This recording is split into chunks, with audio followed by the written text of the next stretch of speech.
receive ko na kaagad yung payout ko po dito. Makikita nyo na dagdagan na yung aking balance.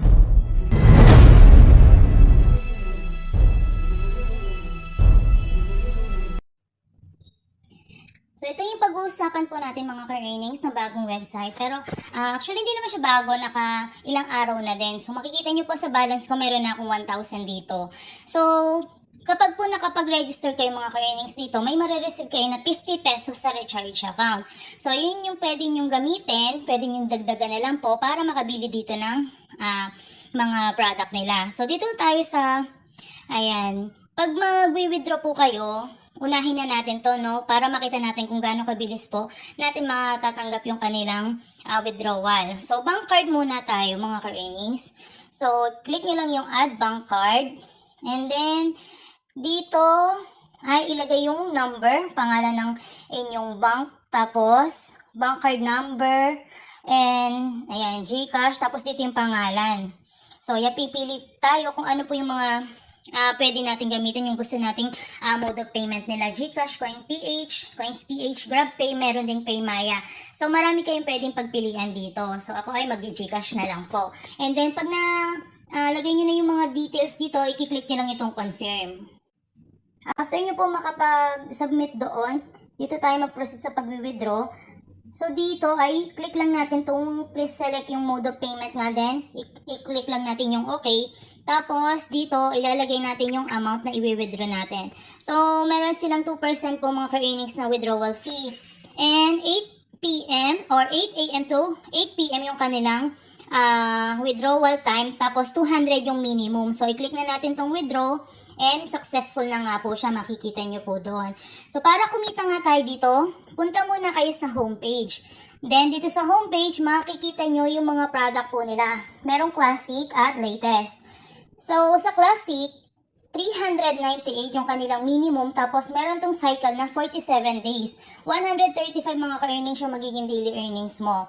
Tapos, meron naman dito 462 ang daily mo sa 1,280 po na puhunan.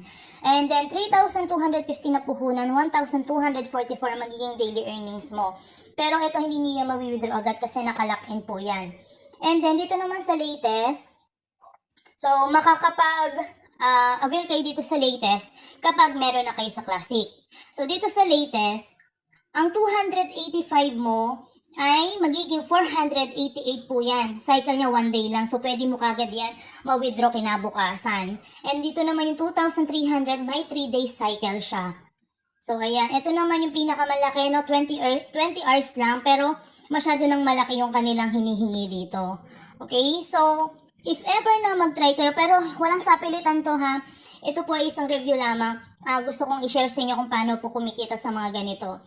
So, wag na lang din po kayo mag-invest kung wala pong excess budget ha. Kasi hindi natin sure kung hanggang kailan po magbabayad itong kanilang website. At ang hindi pa kagandahan dito, nakalock in po kasi yung kanilang product.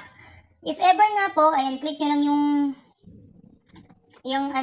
dito sa my no, kailangan natin mag-depo.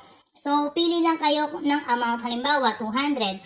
Tapos, pay 1, 2, or 3, pipili lang kayo dyan. Then, i-click nyo yung recharge now. Mada-direct po kayo sa inyong mga GCash. Okay, so dito po kayo magbabayad. Wala pong sa kahit anong direct to GCash. Dapat magmumula kayo dito sa kanilang website. After po no, pwede na kayo makapag-avail ng kanilang mga product dito.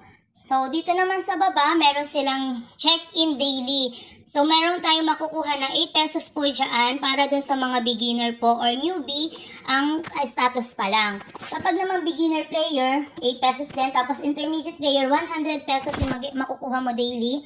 Advanced or top player ay yung pinakamataas. So, yan ay nakadepende sa kukunin mong product po.